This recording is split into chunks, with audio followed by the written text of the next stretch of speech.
All right, everybody, good late morning or early afternoon for some of you, and we are going to put the final touches on the combine stuff here in this video.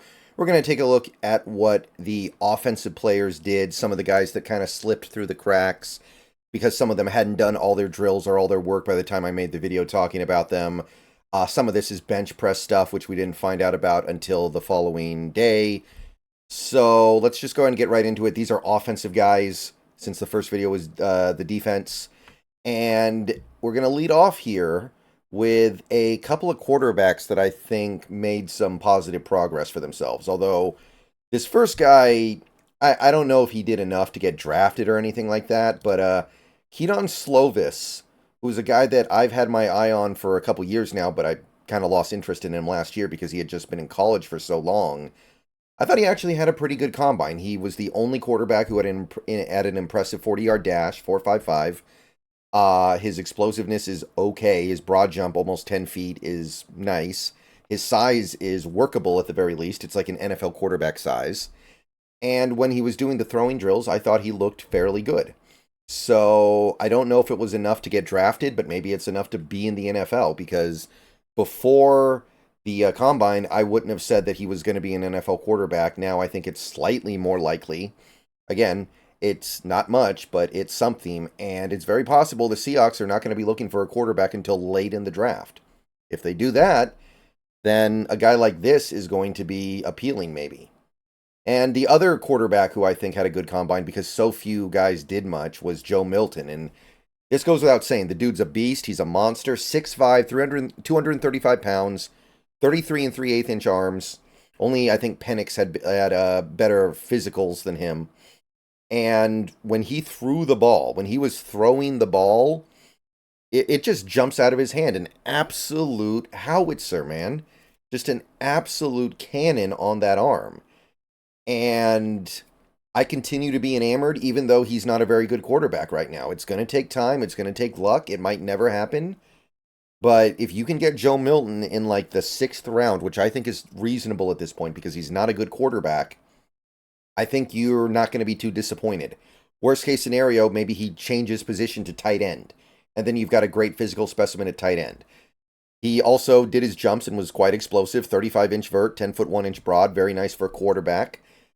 It is a little concerning to me that he didn't do the 40-yard dash. Most quarterbacks didn't. This could be a sign that he knows he's going to run a slower time than people expect, and he doesn't want to give that away until he has to. Bo Nix kind of did the same thing, and it made me a little bit alarmed. But Milton had a really nice combine. There was one running back that initially slipped through the cracks for me. It's Tyrone Tracy Jr. of Purdue, projected to be a day 3 pick. He had a really nice set of testing numbers. 40-inch vertical, 10-foot 4-inch broad. The 40-inch vertical in particular is really nice. Paired it with a pretty good 40-yard dash, 4.48, 1.53 10-yard split, really good. And his 3-cone and 20-yard shuttle were both excellent. 6.81, 4.06 on those two. So the dude moved, the dude jumped, the dude showed everything that he needed to show to be now considered, I think, firmly in that day 3 somewhere. Not very productive in college, not very productive runner at Purdue, but the guy can play. The guy is definitely going to belong in the NFL, I think. Decent size as well, 210 pounds, totally workable. So he would be the running back that slipped through the cracks initially for me, and he'll probably end up going a little too high for the Seahawks to consider drafting, but it's going to be close, and maybe we will decide, hey, we want to spend a 5th-round pick on a running back. We value the position, and we value this guy enough to do it. Not ruling it out.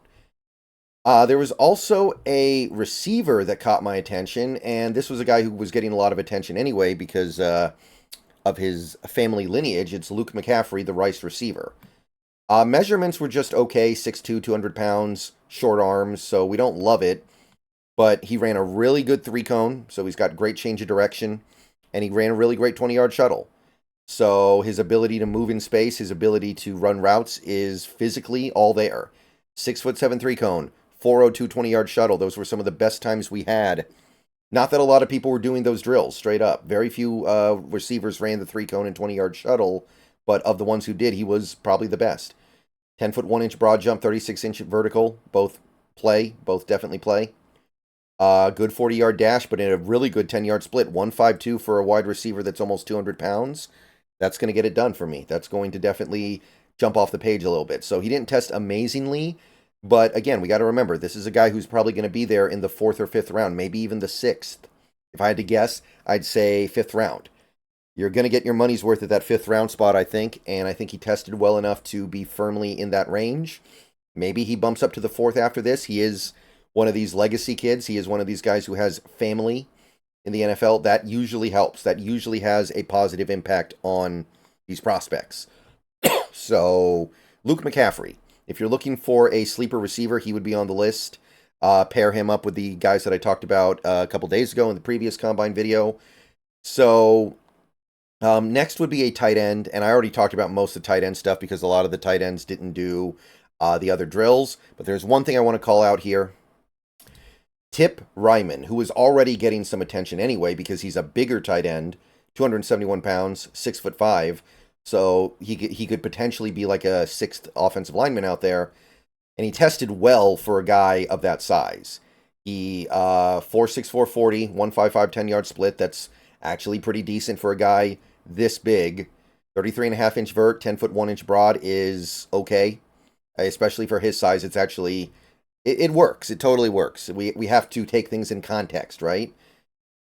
7.02 3-cone for a 271-pounder, sure. 4.26 20-yard shuttle, I'll take it. And he cranked out the bench press reps at 28. By far the most of any tight end in this class.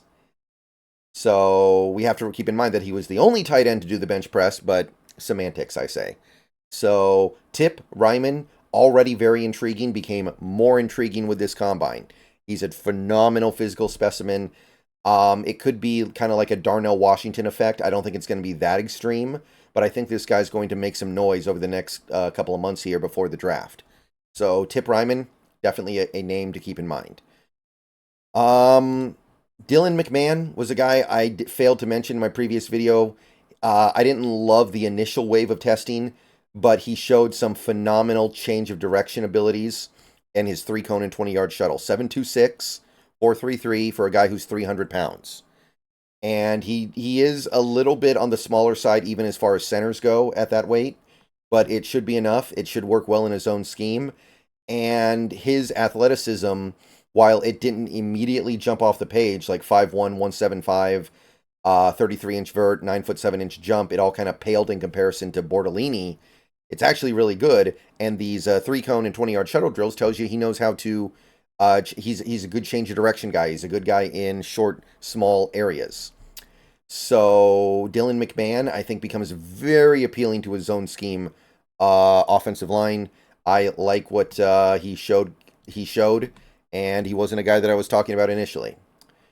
Next guy would be Dominic Pooney of Kansas. And I was a little dismissive of him because he's on the bigger side and he's on the slower side. But he was another guy who actually did well at the 3-cone and 20-yard shuttle despite being heavy. 313 pounds, 6'5", running a 4.4 20-yard shuttle. Good. 7.47 3-cone. Good. And I think that kind of maybe, I don't want to say outweighs, but it does lessen the impact of the 40-yard dash and 10-yard split being so slow. So this seems like a guy who's going to be able to offer some skills that I didn't initially assume. I do think he'll end up on the inside offensive line in the NFL and be capable. Final guy that I want to single out here would be Bo Limmer of Arkansas. And there's really only one reason why. Now he didn't test poorly. I want to be clear about that. He had a good all-around combine, very athletic for a guy who's 300 pounds. And I think he might be a good fit for zone anyway, even though he played at Arkansas, where they just kind of hammer, they're just kind of a big hammer there with KJ Jefferson sometimes the way they play. This guy might actually be a little bit more than that. When you take a look at some of his measurables, some of his ability to move in space, his 3-cone, 20-yard shuttle were okay, but 40-yard dash, 10-yard split were good for a guy his size.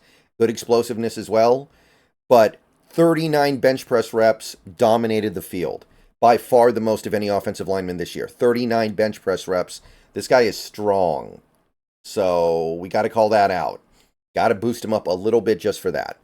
And again, Strength is not necessarily something you're coveting in our blocking scheme, but you'd rather have it than not have it. All right, I think that's really about it for this combine. Let me know what you guys think down below. Let me know if anything else stood out to you that I failed to mention. Let me know what you think of these guys. And I will be seeing you guys later today. More videos coming. Go Hawks. And it was a great combine. Saw some great things, and I can't wait to see what comes of it.